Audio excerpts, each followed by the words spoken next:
الحمدللہ وحدہ والصلاۃ والسلام علی نبینا محمد۔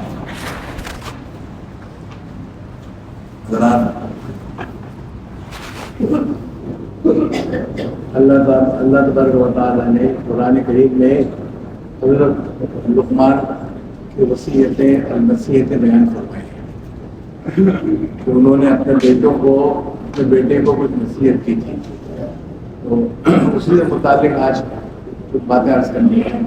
اس سے پہلے چند باتیں سمجھ لیجیے کہ اللہ تبارک و تعالیٰ نے قرآن کریم میں فرمایا کہ وَذَكِّرْ فَإِنَّ الذِّكْرَىٰ تَنفَعُ الْمُؤْمِنِينَ۔ اے نبی صلی اللہ علیہ وسلم آپ نصیحت کیجیے، اس لیے کہ نصیحت جو ہے مسلمانوں کو فائدہ دیتی ہے، نصیحت سے فائدہ پہنچتا ہے۔ یقینی ہے جو آدمی مومن ہوگا، مسلمان ہوگا، اس کو یقینی طور پر نصیحت سے فائدہ پہنچے گا۔ اگر ایمان میں خرابی ہے، ایمان میں کمی ہے اور وہ یہاں مسلمان نہیں ہے، اس کو نصیحت سے کوئی فائدہ نہیں۔ جو مومن ہے اس کو نصیحت سے ضرور فائدہ ہوگا۔ قرآن کریم میں اللہ تعالیٰ اعلان فرما رہے ہیں کہ فَإِنَّ الذِّكْرَىٰ تَنفَعُ الْمُؤْمِنِينَ، کہ نصیحت کے بعد سے مومنین کو فائدہ پہنچتا ہے۔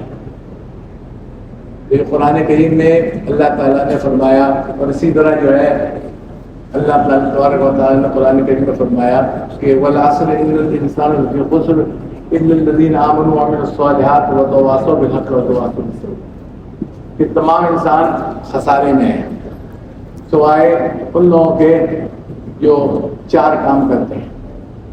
ایک تو وہ ایمان لائے، یعنی مسلمان ہو گئے اور نیک کام کیا، اور آپس میں ایک دوسرے کو حق بات کی وصیت کی، آپس میں ایک دوسرے کو حق بات کی نصیحت کی، اور آپس میں ایک دوسرے کو ثابت قدم رہنے کی وصیت کی۔ ایک مستقل مضمون ہے۔ بہرحال یہ بتلانا تھا کہ اللہ تبارک و تعالیٰ نے قرآن میں نصیحت فرمانے کا حکم دیا ہے کہ نصیحت کرو، اور اس سے مسلمانوں کو فائدہ پہنچے گا، اور یہ بتایا کہ خسارے سے، بربادی سے بچنے والے جو کام ہیں وہ چار ہیں، اس میں سے ایک آپس میں ایک دوسرے کو نصیحت کرنا بھی۔ رسول اللہ صلی اللہ علیہ وسلم فرماتے ہیں کہ الدین النصیحہ، دین سراپا نصیحت ہے، دین سراپا نصیحت ہے۔ تو عبداللہ حضرت جریر بن عبداللہ البجلی رحمہ اللہ تعالیٰ جو صحابی ہیں، وہ فرماتے ہیں کہ بایعنا علی ید رسول اللہ صلی اللہ علیہ وسلم، ہم لوگ آپ صلی اللہ علیہ وسلم کے ہاتھ پر ہم نے بیعت کیا کن باتوں پر؟ علی اقام الصلاۃ و ایتاء الزکوٰۃ والنصح لکل مسلم، کہ نماز قائم کرنے پر، زکوٰۃ دینے پر، اور ہر مسلمان کے ساتھ ہر مسلمان کو نصیحت کرنے پر، اس پر ہم نے بیعت کیا۔ آپ صلی اللہ علیہ وسلم کے ہاتھ مبارک پر بیعت فرمایا۔ تو اس پر پہلے تو جو ہے سمجھنے کی چیز یہ ہے کہ نصیحت کسے کہتے ہیں، نصیحت کے کیا معنی ہے؟ تو علماء نے لکھا ہے کہ نصیحت کہتے ہیں خیر خواہی کرنا، کسی مسلمان کی خیر خواہی کرنا، بھلائی کرنا، اس کے فائدے کی بات کرنا، اس کو نقصان سے بچانے کی بات کرنا، ہمدردی کرنا۔ تو یہ جو ہمدردی کا جذبہ ہے، اس جذبے کے ساتھ جو بھی بات کی جائے اس کو نصیحت کہتے ہیں۔ کسی مسلمان کو کوئی بھلائی کی بات آدمی کر کے پہنچا دے، کوئی اچھی بات اس کو کہہ دے اور اس کو نقصان سے بچا دے، اس کو وہ کوئی غلط کام کر رہا ہے تو اس کو اس نقصان سے بچا دے اور اس کو جو ہے اچھی بات بتا دے اور اس کے ساتھ ہمدردی کرے، یہ کیا ہے؟ نصیحت۔ اور آپ نے فرمایا کہ دین و نصیحت، دین سراپا خیر خواہی کا نام ہے، دین سراپا جو ہے خیر خواہی کا نام ہے۔ آپ نے حدیث میں یہ فرمایا دین و نصیحت، تو یہ نصیحت کہتے ہیں۔ تو نصیحت جو ہے ہمیشہ فائدہ دینے والی چیز ہے، اور تھانوی رحمۃ اللہ علیہ فرماتے ہیں کہ اگر آدمی اپنے اندر کوئی خرابی محسوس کرے، کوئی برائی محسوس کرے، کوئی بیماری محسوس کرے، تو اس بات پر ایک واز کہہ دے، یعنی لوگوں کے سامنے اس کو بیان کر دے۔ اس سے کیا ہوتا ہے؟ اس کو خود کو بھی فائدہ پہنچتا ہے۔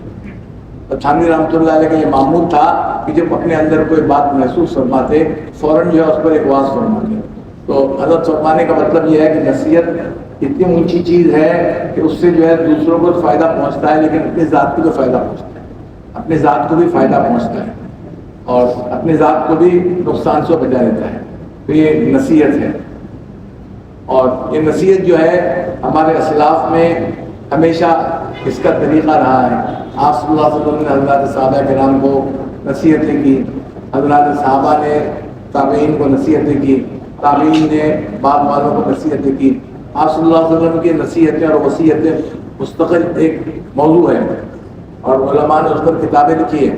آپ نے ایک صحابی کو 5 نصیحتیں کی، کسی کو جو ہے 10 نصیحتیں کی، کسی کو 6. اس طرح جو آپ نے مختلف وقت میں مختلف نصیحتیں فرمائی. تو بہرحال نصیحت فائدہ دینے والی چیز ہے، اور ہمارے علماء فرماتے ہیں کہ بات صحیح ہو، نیت صحیح ہو اور طریقہ صحیح ہو. 3 چیزیں ضروری ہیں. بات حق ہو، بات جو ہے حق ہو، وہ غلط بات نہ ہو، صحیح بات کرے، جو دین کی بات ہے وہ بات کرے، صحیح بات ہو، اور نیت صحیح ہو، یعنی اخلاص کے ساتھ کہے، اخلاص کے ساتھ کہے، اس کے اندر میں اور کوئی مقصود نہ ہو.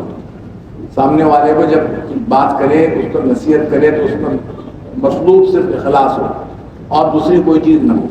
تو اخلاص کے ساتھ ہو، بات صحیح ہو، نیت صحیح ہو اور طریقہ صحیح ہو، کہنے کا طریقہ صحیح ہو. یہ نہیں کہ ہم دوسروں کو ذلیل کرنے کے لیے یا دوسروں کو تحقیر کرنے کے لیے ہم یہ بات کریں. اور نصیحت کرنے کا طریقہ بھی یہی ہے کہ اگر کسی کے اندر کوئی چیز آپ نے محسوس کی تو اس کو الگ بلا کر بات کریں، تنہائی میں، لوگوں کے سامنے نہیں. لوگوں کے سامنے اس کو کچھ کہنا یہ خود اس بات کی دلیل ہے کہ آپ اس کی تحقیر کرنا چاہتے ہیں، اس کو ذلیل کرنا چاہتے ہیں، اس کی عزت کو آپ گرانا چاہتے ہیں، اور یہ حرام ہے، یہ بڑا گناہ ہے. کسی مسلمان کی تحقیر کرنا، کسی مسلمان کی تذلیل کرنا اور کسی مسلمان کو جو رسوا کرنا سب کے سامنے، یہ بہت بڑا گناہ کبیرہ ہے، گناہ کبیرہ ہے. تو یہ طریقہ نہیں، میں نے بتانا کہ طریقہ صحیح ہو. طریقہ یہی ہے کہ اس کو الگ بلائے اور بلا کر جو ہے دل کے اندر خیر خواہ کی جذبہ پیدا کر کے اللہ تعالیٰ اس سے خوش ہوں گے، میں اس کو جو ہے غلط راستے میں ہٹاؤں گا، تو اس نیت کے ساتھ اس کو بات کریں. تو یہ نصیحت کرنے کا طریقہ ہے. یہ جو ہے نصیحت کتنا فائدہ، اس سے کتنا فائدہ پہنچتا ہے، آپ غور کریں کہ علماء نے ایک واقعہ لکھا. آپ سب جانتے ہیں اس واقعے کو. شیخ عبد القادر جیلانی رحمۃ اللہ علیہ، جو پیران پیر ہیں اور قطب الاقطاب ہیں، ان کو جب تعلیم کے لیے ان کے ماں نے بھیجا، وہ سفر میں جا رہے تھے، اس سے پہلے ماں نے نصیحت کی ان کو، بیٹا جھوٹ مت بولنا، بیٹا جھوٹ مت بولنا. ایک ہی نصیحت کی کہ بیٹا جو ہے جھوٹ مت بولنا. اب وہ گئے، راستے میں جو ہے سفر میں ڈاکوؤں نے ان کو گھیر لیا، اور ڈاکوؤں نے جو ہے سب کو پکڑ کر سب چھیننا شروع کیا. ان سے پوچھا کہ تمہارے پاس کیا ہے؟ اس نے کہا کہ 1000 اشرفی. ماں نے ساتھ دے دیا تھا. تو وہ حیران رہ گیا، ڈاکو کو چھپانے کے بجائے مجھے ظاہر کر رہا ہے. تو انہوں نے بتایا کہ میری ماں کی یہ نصیحت ہے کہ کبھی جھوٹ مت بولو. اس کا نتیجہ کیا ہوا؟ ان سب ڈاکوؤں نے ڈاکہ سے توبہ کر لیا، ڈاکہ سے توبہ کر لیا، اور ان کی زندگی بدل گئی. یہ ماں کی نصیحت پر عمل کرنے کا نتیجہ تھا جو شیخ عبد القادر جیلانی رحمۃ اللہ علیہ نے ان کے سامنے بیان کیا. اس سے جو ہے ان کی زندگی بدل گئی. تو یہ اس طرح ہوتا ہے. اسی طرح جو ہے حضرت زین العابدین رحمہ اللہ تعالیٰ، جو تابعی ہیں، سادات میں سے ہیں، خاندان سادات میں سے ہیں، حضرت حسین کے بیٹے ہیں. ان کا نام علی ہے، علی بن زین العابدین. علی بن حسین، زین العابدین ان کا لقب ہے. حدیث کے بھی بڑے امام ہیں. ان کو ہم بھی امام زین العابدین کہتے ہیں. اور ان کا لقب ایک اور بھی ہے، سجاد. بہت بڑے آدمی تھے، بہت اونچی شخصیت تھی.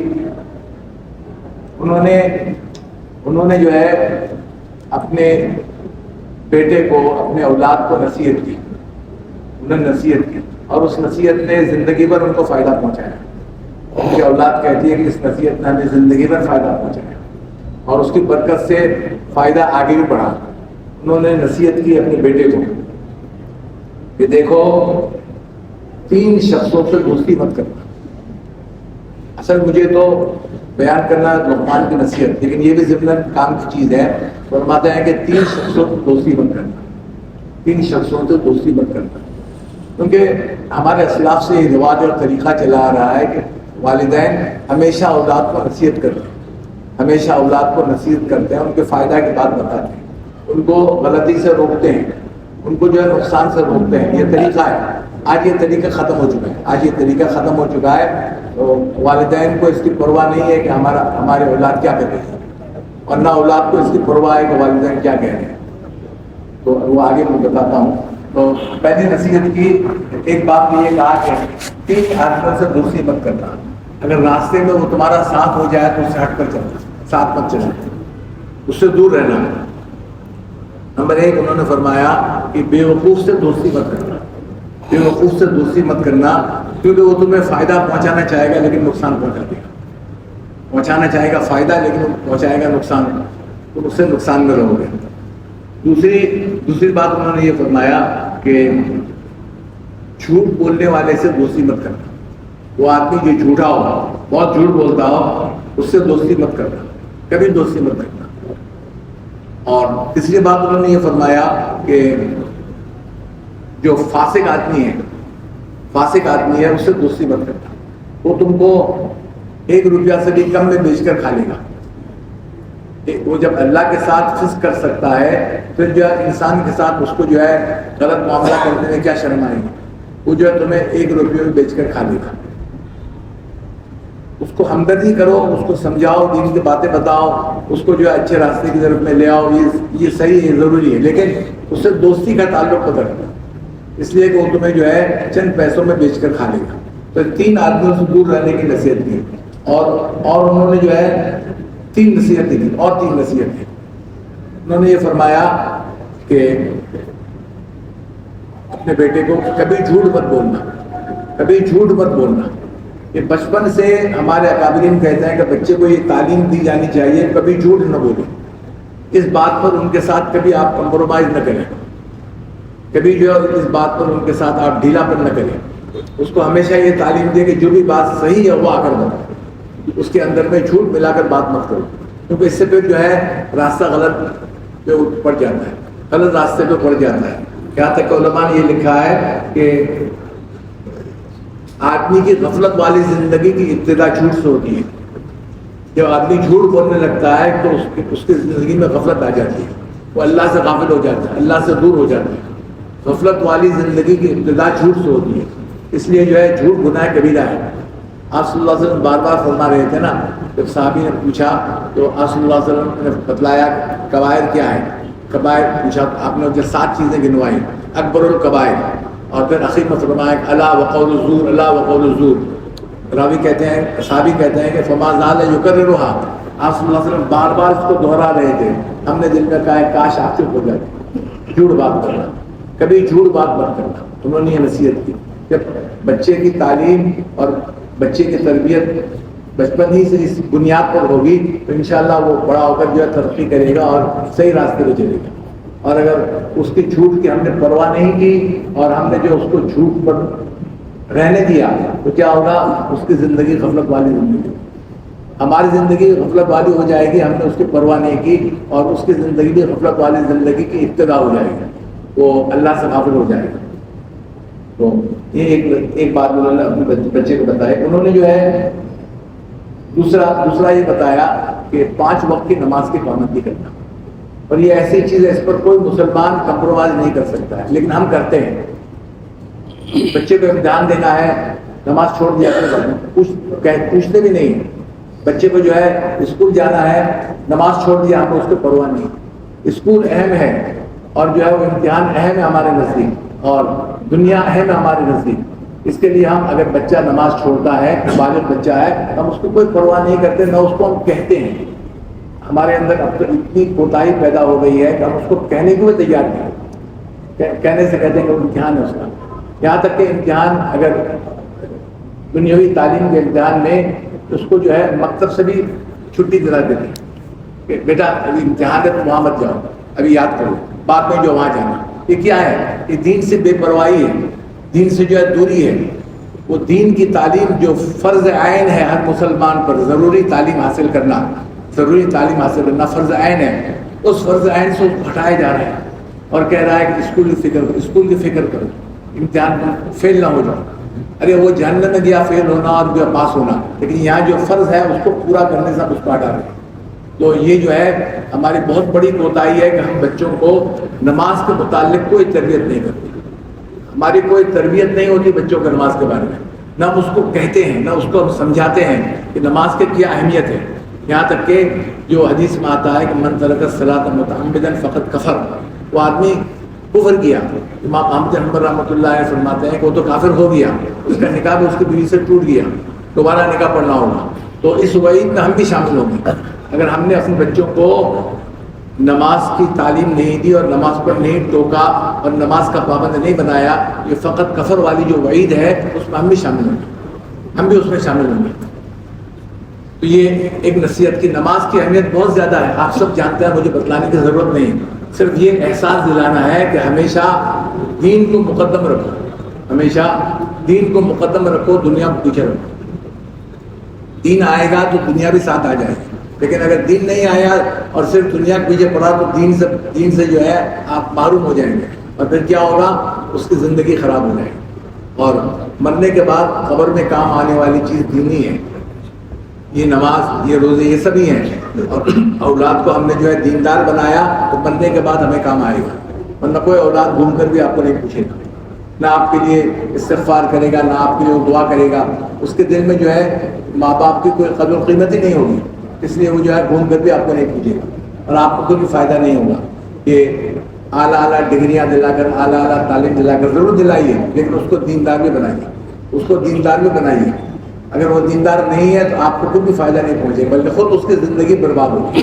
تو یہ نماز بہت اہم ہے۔ میں نے آپ کو پہلے بھی عرض کیا تھا، غالباً عمر بن عبدالعزیز رحمہ اللہ تعالیٰ جو خلفاء راشدین ان کا بھی شمار ہوتا ہے، تو انہوں نے جو ہے تجدیدی کارنامہ کیا تھا کہ خلافت کو علی منہاج النبوہ پھر دوبارہ شروع فرمایا۔ انہوں نے اپنے گورنروں کو خط لکھا، جب وہ امیر بن گئے تو انہوں نے لکھا کہ ان من احب امورکم عندی الصلاۃ، میرے نزدیک تمہارے تمام معاملات میں سب سے زیادہ اہم معاملہ جو ہے نماز کا پڑھنا ہے، نماز کا پڑھنا، نماز کا قائم کرنا۔ جو اس کی حفاظت کرے گا وہ تمام کاموں میں جو ہے صحیح طریقہ پر رہے گا، اور ومن ضیعھا فہو لما سواھا ضیع، اور جو اس کو ضائع کرے گا وہ دوسرے تمام کاموں کو ضائع کرے گا۔ اس سے جو ہے وہ حکومت بھی نہیں ہوگی، حکومت کے اندر بھی خرابیاں پیدا ہوں گی۔ تو یہ بہت اہم چیز ہے، اپنے بچوں کو جو ہے اس کی تعلیم دینی ہے اور اس کا پابند بنانا ہے، ان کو جو ہے اس کا پابند بنانا ہے کہ وہ نماز کو 5 وقت صحیح طریقے سے ادا کریں، 5 وقت جو ہے نماز کو پابندی سے ادا کریں، اس میں جو ہے کوئی ڈھیل ان کو نہ دیا جائے، کوئی ڈھیل ان کو نہ دیا جائے، سختی کے ساتھ کم از کم فرض نماز کو ادا کر دے، کم از کم فرض نماز کو ادا کر دے، یہی ہم کو کام دینے والی چیز ہے۔ باقی جو اگر ہم نے ان کو نماز سے غافل بنایا تو ہماری زندگی برباد ہوگی، ان کی زندگی برباد ہوگی، اور آج ہمیں اس کی کوئی پرواہ نہیں، ہم جو اس کو کوئی پرواہ نہیں کرتے۔ بچہ کوئی دنیاوی غلطی کرے تو ہم ڈانٹتے ہیں اس کو، لیکن نماز چھوڑتے تو کچھ کہتے ہی نہیں، عصر کی نماز نہیں پڑھتا ہے، حدیث میں آتا ہے کہ جو آدمی عصر کی نماز کو چھوڑتا ہے تو اس کی مثال اس طرح ہے کہ گویا اس نے جو ہے اس کا مال اور اولاد سب برباد ہو گیا، فَكَأَنَّمَا وہ تیرا اہلُ وَمَالُهُ، اس کا مال اور اولاد سب برباد ہونے پر جو نقصان ہوتا ہے اس سے زیادہ نقصان ایک وقت عصر کی نماز چھوڑنے پر۔ تو یہ ایک چیز انہوں نے فرمایا۔ تیسری چیز انہوں نے فرمایا کہ اپنے بچوں کو یہ تعلیم دو، اپنے بیٹے کو انہوں نے فرمایا ہمیشہ دوسروں کی خدمت کرو، ہمیشہ دوسروں کی خدمت کرو، جو تم سے ہو سکے ہمیشہ دوسروں کی خدمت کرتے رہو، کیونکہ یہ خدمت والا جذبہ جب ہوگا اس بچے کے اندر میں کبر نہیں پیدا ہوگا۔ جب وہ دوسروں کی خدمت کرے گا تو وہ اپنے آپ کو بہت بڑا نہیں سمجھے گا، وہ جو ہے اپنے آپ کو سب کے برابر سمجھے گا۔ تو دوسروں کی خدمت کرو، یہ تعلیم دو۔ اور دوسرا انہوں نے یہ 3 لوگوں سے دور رہنے کو فرمایا، اور یہ 3 باتیں اور فرمائی انہوں نے اپنے بیٹوں میں۔ تو اس سے وہ فرماتے ہیں کہ اس سے مجھے بھی فائدہ ہوا اور میرے بچوں کی زندگی بدل گئی، لیکن وہ ہے کہ اس پر جو ہے جم کر رہے، اس پر جو ہے جم کر رہے کہ سچ بات کہنے سے کتنا فائدہ ہوتا ہے۔ ابھی شیخ عبد القادر گیلانی رحمۃ اللہ علیہ کا واقعہ آپ کو سنایا، ہمارے کاندھلا شہر ہے، اس شہر کے اندر بڑے بڑے اکابر اولیاء پیدا ہو گئے. ان میں ایک مفتی الہی بخش بھی ہیں جو حضرت شاہ عبد العزیز رحمۃ اللہ علیہ کے براہ راست شاگرد ہیں, اور دوسرا مفتی مظفر حسین صاحب رحمۃ اللہ علیہ, وہ پہلے زمانے کے, وہ بھی جو ہے بڑے اکابرین میں سے تھے. دونوں میں سے کسی ایک کا واقعہ ہے, غالباً مفتی مظفر حسین صاحب رحمۃ اللہ علیہ کا واقعہ ہے کہ ایک مرتبہ کاندھلہ میں ایک زمین کے بارے میں جھگڑا ہو گیا. ایک زمین کے بارے میں جھگڑا ہو گیا کہ ہندو کہتے تھے کہ ہماری زمین ہے, مسلمان کہتے تھے ہماری زمین ہے. مسلمان کہتے تھے کہ ہم اس پہ مسجد بنائیں گے, ہندو کہتے تھے کہ اس پر جو ہے وہ اپنا معبد بنائیں گے. تو جھگڑا بہت بڑا, انگریز کا زمانہ تھا, انگریز حاکم کے پاس عدالت میں کیس گیا. اب انگریز نے جو ہے گواہ مانگا کہ کوئی گواہ لاؤ. تو ہندوؤں نے فیصلہ کیا کہ مفتی مظفر حسین صاحب رحمۃ اللہ علیہ کو ہم گواہ بنا کر پیش کریں, کیونکہ وہ جھوٹ نہیں بولتے. وہ اتنے نیک اور بڑے آدمی ہیں کہ وہ جھوٹ نہیں بولتے, وہ بالکل سچا بات کریں گے, اور ان کو معلوم ہے کہ زمین ہماری ہے. تو سب ہندو پبلک نے جو ہے ان کی مخالفت کی, کیا کیا تم نے, ایک مسلمان کو تم نے گواہ بنا دیا. وہ تو ظاہر بات ہے کہ مسلمانوں کے خلاف ہی گواہی دے گا, اس کے مسلمانوں کے ساتھ گواہی کبھی نہیں دے گا, اور مسلمانوں کے خلاف کبھی گواہی نہیں دے گا, ہندوؤں کے خلاف ہی گواہی دے گا.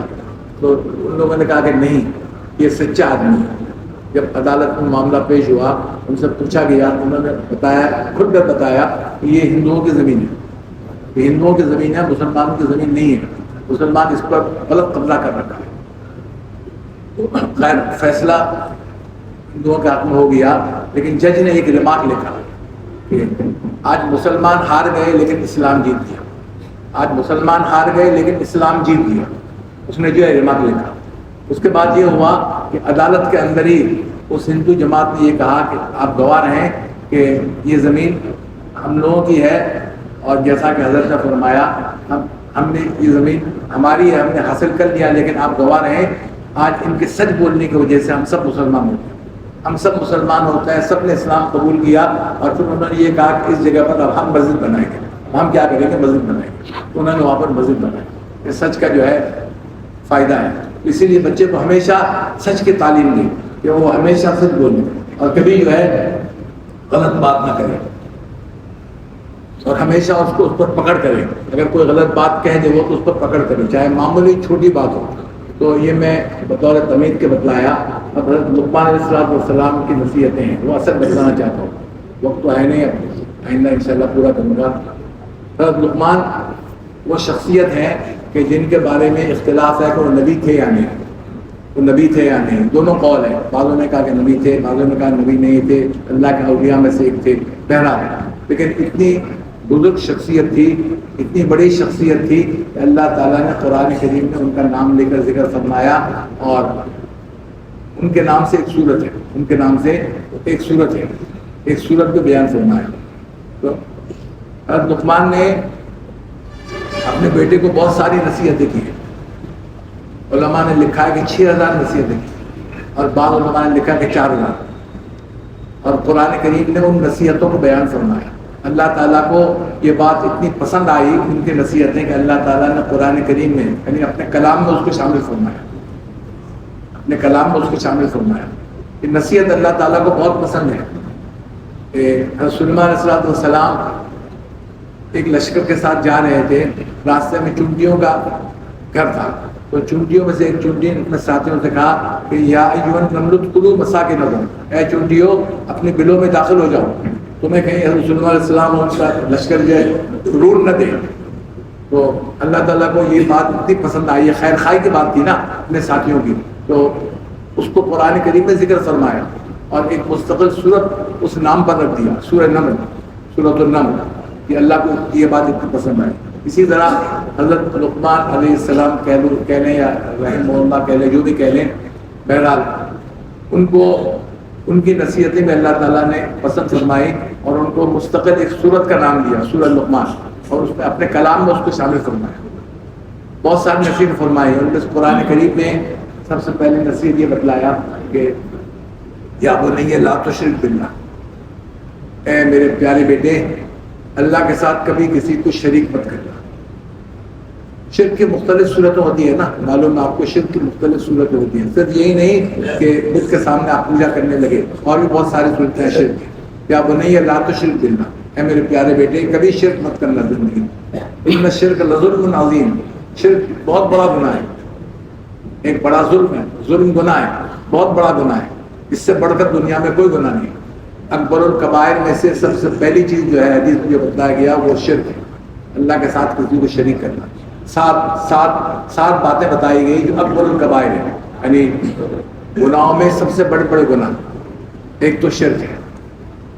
پھر حضرت لقمان نے اپنے بیٹے کو نصیحت کی، وَوَصَّيْنَا الْإِنسَانَ بِوَالِدَيْهِ حُسْنًا، اس کو اللہ تعالیٰ نے ایک عجیب پیرا میں بیان فرمایا کہ ہم نے وصیت کیا انسان کو، یعنی اتنی بڑی بات ہے کہ اللہ تعالیٰ خود انسان کو وصیت فرما رہے ہیں کہ اپنے والدین کے ساتھ اچھا سلوک کرنا، اپنے والدین کے ساتھ حسن سلوک.